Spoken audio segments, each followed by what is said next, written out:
the way that Leicester are going to set up, they're very different to what we've seen recently against Arsenal. I think Maresca can afford to be a little bit more defensively. It's not as important. You need players back in there. We know the threat of Martinelli. We know the threat of Saka. They are two of the most dangerous wingers you're going to come up against this season. Leicester are going to be slightly different. I think Leicester might give us more on the ball. We might talk about Enzo. What does he do in the middle of the park? I think we'll see a lot of the ball on Saturday, at early kick-off.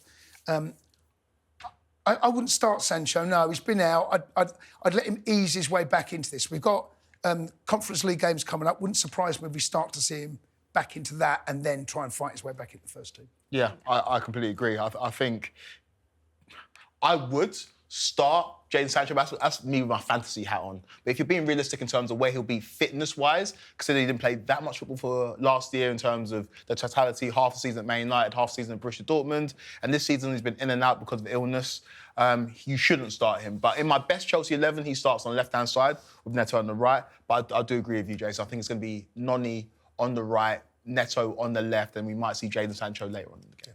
Let's talk about Sancho long-term then. Do you think he'll be a Chelsea player long-term? Obviously, we've got obligation to buy as well if we finish in the top 14. What are you feeling about that? Not sure. Still yet to be blown away. Started well. Still waiting to see what is he good at? What is Sancho good at? He's not... I mean, you talk about the pace of Noni and the pace of Neto. He hasn't quite got that pace. He likes to play in those little areas. When there's a transition, I think that's where he perhaps struggles a little bit. When it's tighter, I think you made the point, bounce balls off midfield, or certainly getting into Palmer. I'm still waiting. I've seen glimpses and I've seen moments.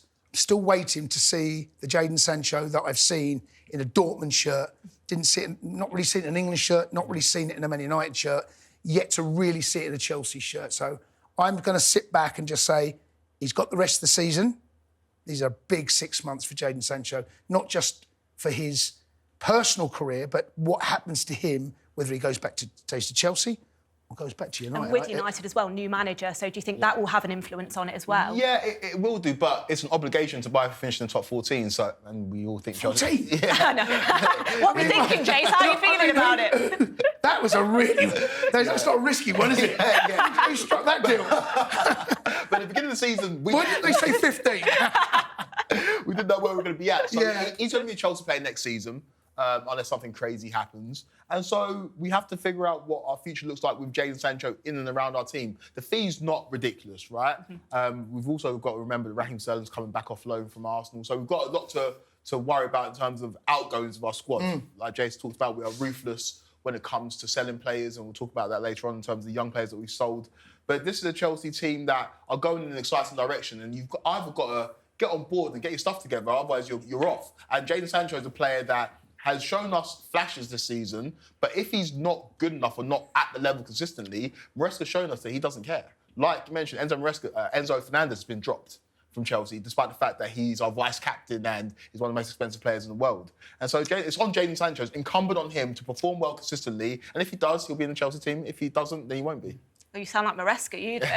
OK, let's talk about those Chelsea youngsters then. The England team against Ireland, we had 4 Cobham graduates in Conor Gallagher, Livramento, Mark Gay and Lewis Hall. All have been sold for a combined £100 million. Do we have the best academy in the world, both of you? It's tough, right? La Masia is always going to be there. And you look, recently they've produced Lamine Yamal, who looks like one of the best players in the world already at the age of 17. But in terms of in England, there's been nobody who's doing it like Chelsea. If you look at not just English teams in the Premier League, but you go and look in Italy, you look at the likes of AC Milan, they've got 3 Cobham graduates there, in Ruben Loftus-Cheek, in Fikayo Tomori, and who's the last one? Tammy Abraham's there on loan. Yep. You've got 3 Chelsea Academy graduates who are populating one of the biggest teams in Italy. And so when you look at the players that Chelsea sell or they develop, it's incredible. And we get a lot of stick for the way we conduct business. But in terms of the development of the academy, ever since Roman came in, that was the priority, as developed under the new ownership group. Obviously, Jody Morris was on the show last week. He had a huge part to play in that as well. look at that. Lewis Hall, he only played 8 or 9 league games for Chelsea. You got £35 million for him. That's incredible business. Tino Livramento, the bulk of that money was recouped on the sell-on. So we sold him to Southampton. We got more money on the sell-on when he went to Newcastle. Look at Mark Gay, who's now an England regular, and Conor Gallagher, who, unfortunately, we messed around in the summer, but we got a lot of money for.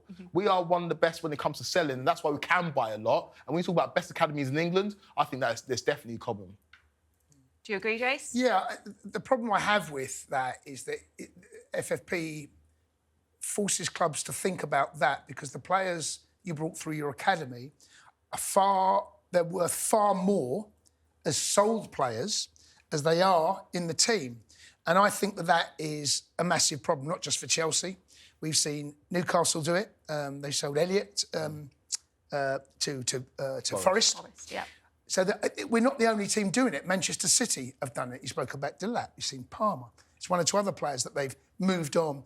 I'm not so sure that the laws and the regulations really work because if you're selling your best players, your best academy players, and it makes financial sense, then you literally become a salmon farm.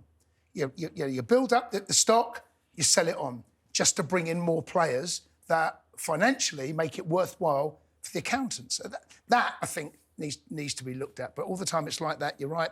We're selling players on. I would love to see more players for Chelsea Academy and Chelsea's first team, but the way the laws are and the rules are, I understand exactly why they've had to sell. I completely agree. I think that you feel a connection when it's a player from your academy. And you look at that 19-20 season under Frank and Jody was in number 2. Despite the fact we only finished 4th that year and we didn't win a trophy, got to an FA Cup final, one of my favourite Chelsea seasons. You had Tammy Abraham coming through, Mason Mount, Fikayo Tomori, Reece James, Billy Gilmore. It was incredible. You just feel a little bit more, don't you? When it's proper Chelsea. I was doing the comms on Chelsea TV. It was like Cobham. You see a goal being created, you say straight out of Cobham. Yeah. That goal there, you could see the way that it was created, and you're proud of that. But ultimately, when the whistle blows, whether it be 12:30, 3 o'clock, 5:30, whatever it is, whatever day it is, when you go and sit down, yes, you want Chelsea players in there, but you want your club to win and you want the best for Chelsea Football Club. Yeah. And at the moment, sadly, it means selling some of your best academy players as big profit, pure profit. It's a word that is in the modern game right now, pure profit. There's a reason it's in there in the vernacular because it makes sense. Yeah.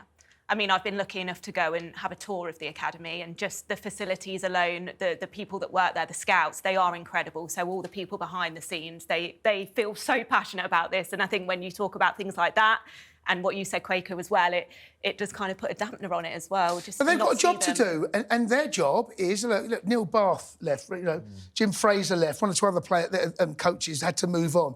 What they've done for the academy has been utterly remarkable.